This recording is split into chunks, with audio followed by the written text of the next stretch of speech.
how you can fix your Face ID not available on your iPhone. Now before we start, if you are new to our channel, hit down below and hit the subscribe button so you don't miss out on our future videos.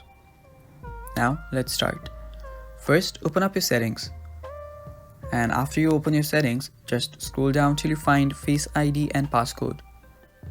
Type in your password and this will open up.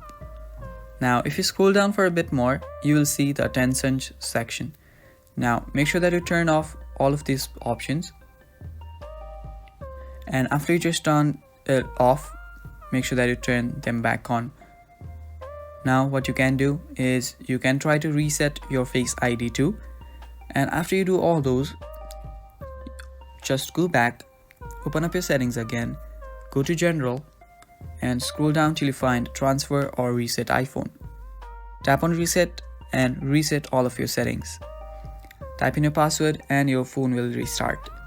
And after your phone restarts, your Face ID should be working just fine. And yeah, that is basically it for the video, guys. I hope you guys found this video helpful. Thank you for watching. Stay tuned for more and bye bye.